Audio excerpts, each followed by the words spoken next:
So what is the solution? First, we will apply what is known as the 1-minute rule.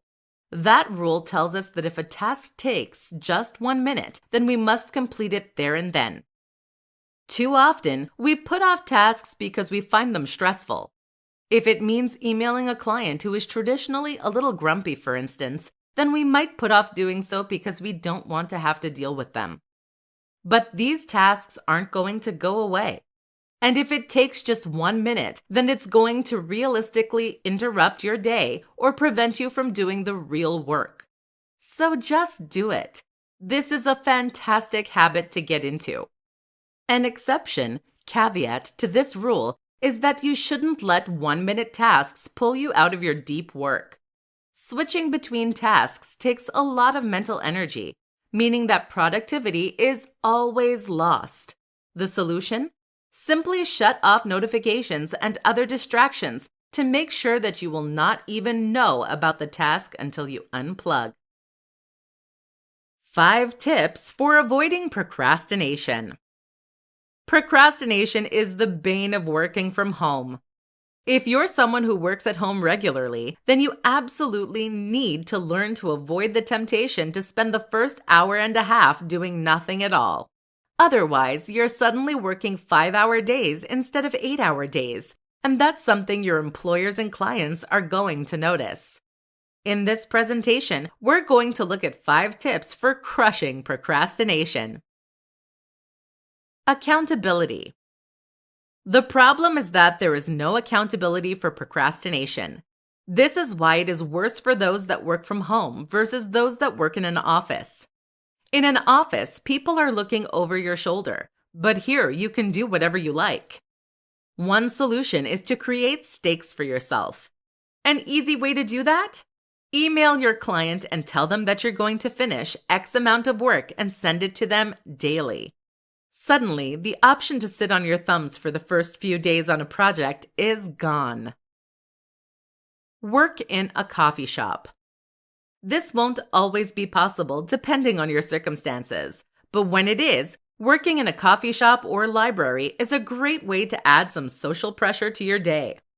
You can't sit playing Sonic the Hedgehog now because people will think you're odd. Speaking of which, coffee works great too. Set rewards. Try setting yourself small rewards for accomplishing set amounts of work each day. For example, if you finish the first 2,000 words of an essay you're writing, only then can you give yourself a cup of coffee. Make the project fun. Often, we put things off simply because we don't want to do them. This is why procrastination tends to rear its ugly head more when we're doing particularly dull and dry tasks. The solution is to find a way to make that task more interesting. For example, you might find a way to gamify it, or you may just find a way to add more creativity to the project. Rest properly. Finally, make sure you have some proper downtime and fun during your time off. Often we procrastinate because there are other things we want to do. If you never have time to play video games, read books, or browse Facebook, then that will start creeping into your work. So actually enjoy your time off, and you should find this changes. How to create a highly productive work environment in your home office. If you're working from home, you need to think carefully about the environment you're going to be working in. You're now not only responsible for the work you do, but also for your surroundings. This is important, seeing as the space you work in can drastically impact on your ability to stay focused. Now you have the opportunity to create a space that is perfectly conducive to your work style and that will help you to feel inspired, motivated, and comfortable. But too many people will find that the exact opposite thing happens instead. They end up working in squalor and feeling demotivated, cluttered, and distracted as a result. Listen up, and we're going to go over how to get this right and create a home office that you can't wait to sit down to work in. Eudaimonia Machine. The Eudaimonia Machine is a hypothetical architectural project described in Cal Newport's book, Deep Work. Here, Newport explains what the perfect space would be like in order to encourage focus and productivity. One of the key features of this space was a gallery of sorts, including inspiring works and figures. Let's say that you're a writer then. This space might include a typewriter owned by a famous writer, a lot of impressive-looking books, or a quote from Shakespeare on a plaque. The idea of this is to help put you in the right headspace, to help you feel inspired and excited to get to work. Comfort. Another important thing for a home office is comfort. When you are uncomfortable, whether that's because the seat is awkward or the desk is the wrong height, this steals attention away from whatever you're doing. Invest in a comfortable chair, an ergonomic keyboard, and anything else that will improve your comfort. Physiology. Physiological factors play a big part in our mental state. Things like the level of lighting, the amount of background noise, or even the temperature can all impact on mood and well-being. Make sure you have precise control over these things. Even smells can affect the release of neurotransmitters that impact on mood. Tools. Of course, the right tools will play a big role in helping you to be more productive, as will creating a work zone that will make everything you need easily accessible from your one spot. How to create a strict routine when working from home. There are many things that you may find you struggle to come to terms with when you start working from home. This is a big shift in the way that you work and approach work, and the result is that many people struggle to adapt. One big example is that the onus is now very much on you to decide how you wish to work. That means that you need to think about how you want your workflow to work, what hours you're going to work, and which tasks you're going to prioritize. In this presentation, we're going to look at how to create a routine that will help you maximize your productivity and get more done. Be strict about downtime. The first tip that many people don't recognize is that it is just as important to be strict about downtime as it is to be strict about your actual work. That's critical because it is during your downtime that you're going to recharge for the day ahead. If you allow your work to creep into the rest of your day, then you're going to find that you end up failing to recharge your batteries properly. Thus, when you do start working, you will find that you have less energy and your mind is other places. Enjoy flexibility. With that said, it is entirely up to you how and when you work, depending on the nature of your work. In other words, if you're someone who works best in the mornings, then there's no longer anything stopping you from working from 6 a.m. to 2 p.m. Alternatively, you can work an extra 1.5 hours every day and then take Fridays off. See what works best for you. Create accountability. Something else to consider is whether you have the ability to force yourself to be productive or whether you need an external form of accountability to make sure that you stay on course.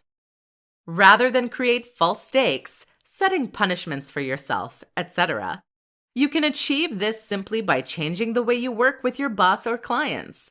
For example, tell them that you will send in your work every single day. Suddenly, you have no option to procrastinate or to work slowly because they expect to see something at the end of every single working day. This can add a lot of discipline to your work process. How to deal with loneliness and social isolation when you work from home. If you have made the decision to work from home, then there is a good chance that you're someone who considers themselves to be an introvert. As such, you are probably more than happy to shut yourself away and to work on things you find rewarding. But even for an introvert, this can sometimes become a little lonely and isolating.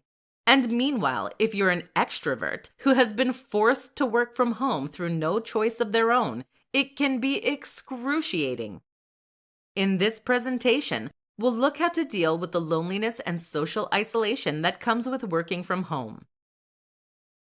Find other ways to socialize. The first and most important way to ensure you don't go mad working from home is to try to find other ways to get your stimulation and engagement. For instance, if you're stuck at home with your family, you can take lunch with them in order to make the isolation a little more bearable. In fact, this is a huge upgrade. Instead of being forced to work alongside people you don't really know all that well, you are now spending time with people you actually love. You can also get on a video call with a friend or coworker using Zoom or Skype. For group video calls, a great app you could use is called House Party, which is available for iOS and Android devices. Work together on projects. If you're self-employed, then finding ways to work with others, especially friends, can make a big difference.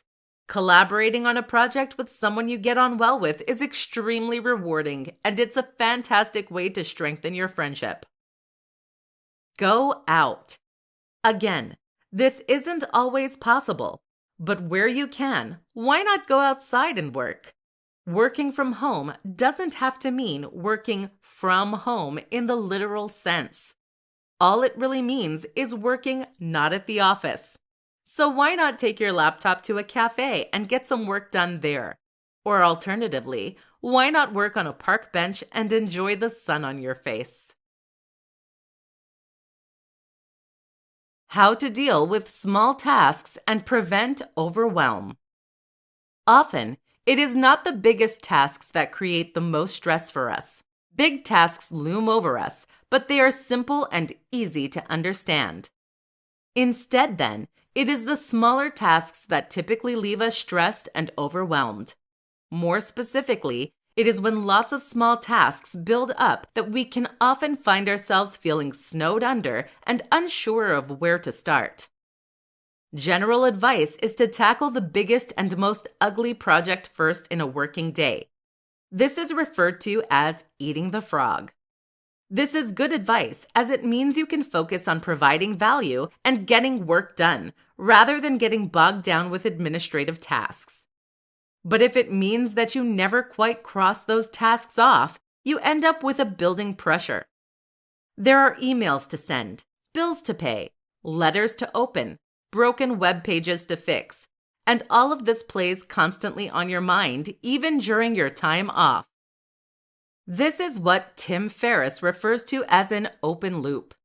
That is any task that remains incomplete and meanwhile causes you stress and anxiety. So what is the solution? First, we will apply what is known as the 1-minute rule. That rule tells us that if a task takes just 1 minute, then we must complete it there and then. Too often, we put off tasks because we find them stressful. If it means emailing a client who is traditionally a little grumpy, for instance, then we might put off doing so because we don't want to have to deal with them. But these tasks aren't going to go away. And if it takes just 1 minute, then it's going to realistically interrupt your day or prevent you from doing the real work. So just do it. This is a fantastic habit to get into.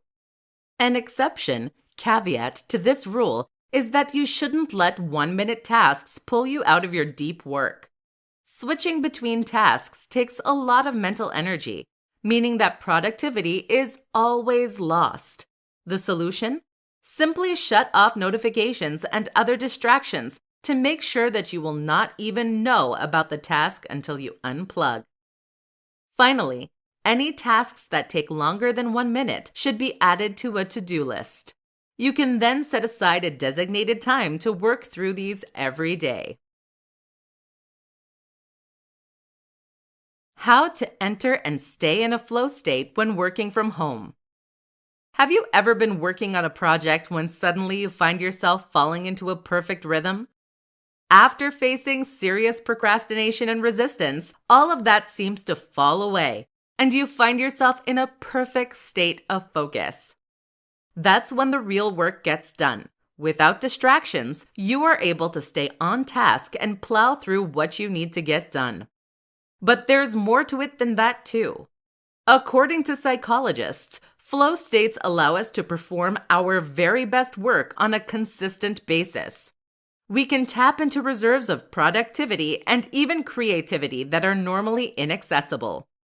So, how do you get into this state? Let's take a look at some strategies and tips that we know to work. Rest. The first tip is to ensure that you start the day in the best way possible. That is to say, that you shouldn't be overtired or stressed.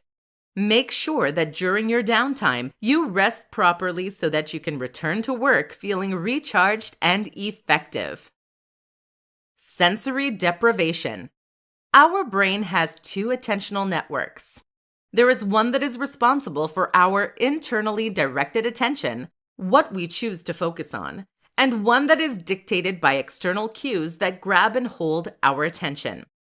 In order to stay on task, then, you need to block out these things that would normally try to pull you away from work. That means a level of sensory deprivation, which you can often accomplish by listening to music or white noise on headphones. Using a large monitor can also help, as this will take up more of your field of view. Inspiration.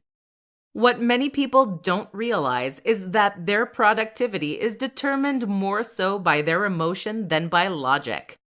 In other words, you will find it easiest to be productive when you actually feel interested in and excited by the work that you're required to do. A great tip is to look at examples of the kind of work you intend to do in order to see how it looks best. Just start. Finally, a last tip is to simply start doing whatever it is you need to do. Don't worry if you don't feel inspiration right away, or if you find yourself resisting your need to work. Just plow through and keep going, and eventually you'll fall into a groove. The perfect morning routine for a productive working day. What you do first thing in the morning will set the mood for the entire day to follow. If you have a strong, productive start to your day, then you're going to find it much easier to dive straight into work and get lots done. But if you allow procrastination to creep in at this early point, or if you engage in unhealthy habits, then you're going to find it's much harder to get work done. And this becomes doubly important if you're working from home. With no commute, you have every opportunity to take things slow and to forget about things like grooming. This makes a huge difference to your headspace going forward and seriously limits how productive you're likely to be as the day progresses. This is why the most productive and successful people in the world all have morning routines. In this presentation, we'll discuss some tips to help you create yours. Be realistic. The first and most important step is to make sure that any morning routine you devise is realistic. What that means is that you shouldn't try to come up with something that is extremely elaborate or lengthy, and certainly not to start with. If you've never been able to get up before 7 a.m., then what is the point in including that as part of your morning routine? If you have never stuck at meditation, then why claim you're going to do 30 minutes every morning? It is far better to have a simpler morning routine relying on a few rules, but that you will actually stick to. Use apps. There are plenty of apps out there, such as habit tracking apps, that are designed to help you stick to your goals and plans. Try using a few to see if they can help. Some key things to try. With all that said, here are some popular options to include in your morning routine. Exercise. This helps wake you up and encourages good habits. Meditation. Even 5 minutes will let you take control of your day. Minimal screen time. Many people believe they shouldn't look at any electronic devices for at least the first hour after waking up. Time outdoors. Spending some time outside will help set your body clock. To-dos. Writing a to-do list first thing is a great way to stay on top of things you need to accomplish. Try incorporating any of these that resonate with you and see how it changes your productivity during the day that follows. The top tools and apps for getting more work done from home. Working from home is a mixed blessing. On the one hand, you'll now have the freedom to work from the comfort of your own four walls. You can drink as much coffee as you like, and you don't have a commute. But on the flip side, you're surrounded by distractions. You can't easily speak to your colleagues, and you need to manage your time entirely by yourself. That's where the top apps and gadgets can come in handy for helping you to do more. Let's talk about some of the best. Asana. For managing big projects with a team of collaborators, tools like Basecamp and Asana are invaluable. Asana will let you create new tasks, assign people, and share updates with collaborators. You can add attachments too, and there are apps available for all major platforms. Slack. Slack is essentially WhatsApp for teams. Sending an email to ask small questions is time-consuming and certainly not optimal. So Slack exists to let you speak to colleagues as you might do by tapping them on the shoulder in a real office setting. Watch out though, Slack can be a time sink. Todoist. If you tend to work solo, then Todoist is a similarly indispensable tool. This is a to-do app that will let you create tasks for yourself and set reminders. It's available on all major platforms, and there's even an Apple Watch app. The best feature of Todoist is the natural language interpretation. This lets you say things like, "Take the trash out every Monday," which will then automatically renew on Monday with a due date for that day. Notion. Notion is a note-taking app that is significantly more powerful than most of the competition. That's because each note can become a database, a flowchart, or a page. You can embed images, videos, and even websites. And you can even export your notes as HTML websites. The whole tool is far more like a content management system in terms of what it can do, and many people refer to it as their second brain. Freedom. For those who struggle not to get distracted by the web without a boss breathing over their shoulder, Freedom is an app that lets you block specific apps and web pages. That means you can't access Facebook during work hours, which can instantly quadruple your work output.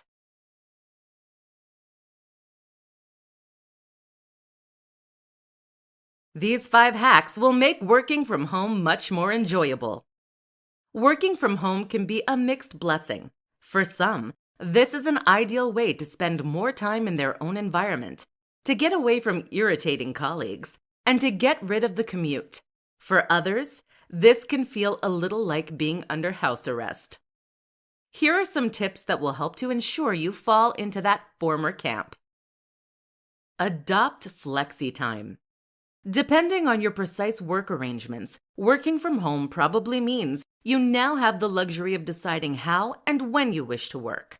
That means you can get up early and finish at 2 p.m., or you can have the morning off and work into the evening. Mess around with what works best for you. Listen to music. Music can make a huge difference to how long and dull a day feels, and it can also help to keep you focused by blocking out distracting sounds. Invest in some good noise-canceling headphones. Watch movies and TV. This might sound counterproductive, but in fact, you can actually watch movies and TV while working at the same time. This is a strategy that Tim Ferriss has been known to use, and that is useful for distracting that more creative part of your brain that doesn't enjoy dull work. The key is to watch something you already know very well and to take the sound off. This makes it a background distraction that you can gaze at occasionally while touch typing. It's just enough stimulation to prevent you from getting pulled away from your work. Surround yourself with inspiration. Inspiration is one of the key and most important tools for getting more work done. If you can bring yourself to feel inspired by the work you're doing, then it won't be a struggle to get yourself to start it and see it through.